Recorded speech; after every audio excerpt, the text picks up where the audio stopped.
అందరికీ నమస్కారం. నేను మిస్టర్ రాంపో. నిన్న సాయంత్రం నుంచి సోషల్ మీడియాలో ఒక వీడియో వైరల్గా మారింది.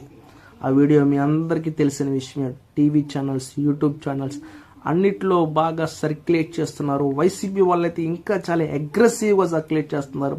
ఆల్రెడీ ఇష్యూ గురించి రాస్తారోకోలు, ధర్నాలు కూడా స్టార్ట్ చేసేసారనమాట. ఎందుకంటే ఇది వాళ్ళకి అంత బూస్టింగ్ ఇచ్చే న్యూస్ అనమాట. అదేంటో కాదు, జనసేన పార్టీ ఎమ్మెల్యే రైల్వే కోడూరులో గెలిచినటువంటి అరవ శ్రీధర్ గారు ఒక కాంట్రవర్సీ ఇష్యూలు అయితే ఇరుకోవడం అయితే జరిగింది. ఇంతకీ ఆ ఇష్యూ ఏంటంటే, ఆ కాన్స్టిట్యున్సీలో ఒక లేడీ, ఎవరైతే గవర్నమెంట్ జాబ్ చేస్తున్న ఒక లేడీకి ఇతనికి మధ్య కొన్ని ఇల్లీగల్ యాక్టివిటీస్ జరిగినట్టు ఆవిడ అబ్యూస్ చేస్తున్నారు ఇతని మీద. సో ఆవిడైతే కంప్లైంట్ రైజ్ చేశారు. ఎవరైతే ఎమ్మెల్యే గారు ఉన్నారో అతను నన్ను అధికార దుర్వినియోగం చేసి నన్ను లోపరుచుకొని నాకు పెళ్లి ఆశ చూపించి నన్ను భయపెట్టి లొంగ తీసుకున్నారు, ఇప్పుడు నన్ను వదిలేస్తున్నారు, నాకు న్యాయం చేయండి అంటూ తన కంప్లైంట్ అయితే ఇవ్వడం జరిగింది. ఇది కాయిన్కి వన్ సైడ్.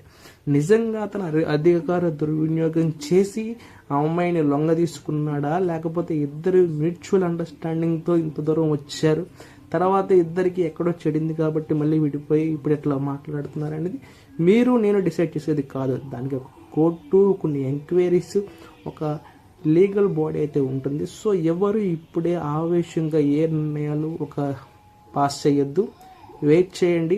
నిజంగా ఎమ్మెల్యే గారు తప్పు చేస్తుంటే ఆయనకు శిక్ష పడాలి, అమ్మాయికి న్యాయం జరగాలి. అది కాకుండా ఇంకేదన్నా విషయం ఉంటే అది ఎంక్వైరీలో బయటికి రావాలి. ఎందుకంటే మనం ఏది ఇన్స్టెంట్గా డెసిషన్ తీసుకోకూడదు.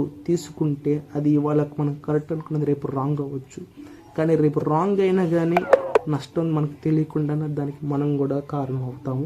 సో వెయిట్ చేయండి. నిజంగా ఇష్యూ కలిగితే న్యాయం జరగాలని మనస్ఫూర్తిగా ఆ అమ్మాయికి న్యాయం జరగాలని కోరుకుంటున్నాను. తప్పు ఆయనదైతే. Thank you so much.